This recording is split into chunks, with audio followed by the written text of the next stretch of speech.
मी पुन्हा एकदा खचून गेले.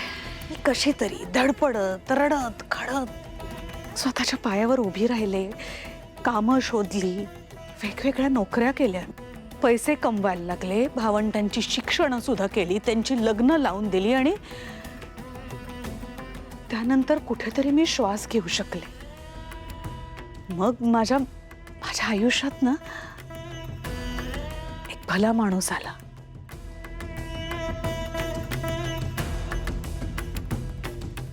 माझं लग्न झालं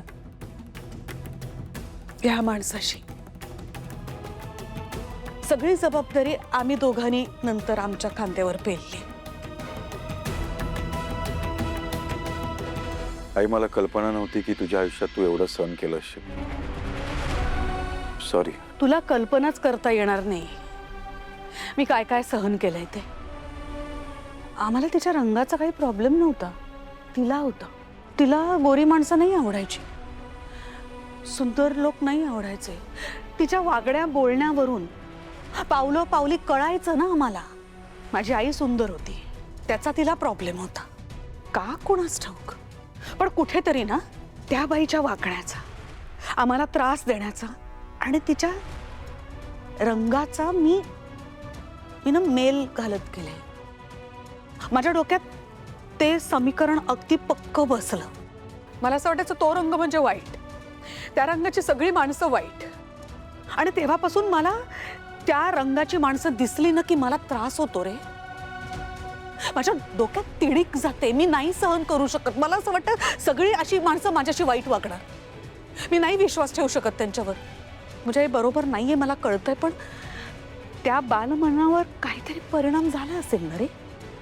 म्हणून मी आज एवढी मोठी झाल्यानंतर सुद्धा अशी वागतेय. नाही, पण सगळीच माणसं अशी नसतात ना. आपली सावली वाईट नाही आहे ना. आपली सावली अशी नाही आहे. तिने या घराला, घरातल्या माणसांना कितीतरी वेळा संकटातून बाहेर काढले. ह्या घरासाठी खूप केलं आहे तिने. कधीच स्वतःच्या स्वार्थासाठी गोष्टी केलेल्या नाही तिने. हो ना, मी कुठे नाही म्हणते. आता कालच तिने मला एवढ्या मोठ्या संकटातून बाहेर काढलं. मी नाही म्हणते का, मी मान्य करते ती खूप चांगली मुलगी आहे, मला माहितीये. मी कृतज्ञ आहे, मला हे सगळं कळतंय. पण हे झालं ना, तिने हे सगळं चांगलं कृत्य केलं, पण कशावरून ती उद्या काही चूक करणार नाही. कशावरून? तू देतोस मला गॅरंटी? करतोस मला प्रॉमिस? नाही ना. मला ना स्वतःचीच कुठेतरी भीती वाटते की जर का सावली उद्या चुकली तर मी तिला नाही माफ करू शकणार आहे. हा माझा प्रॉब्लेम आहे, मला कळतंय.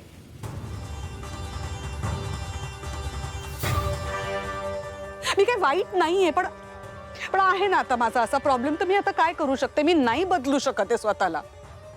लहानपणापासून ते डोक्यात, काळजावर, मनात, हृदयात सगळीकडे बिंबवलं गेलं होतं ना माझ्या. मी काय करू?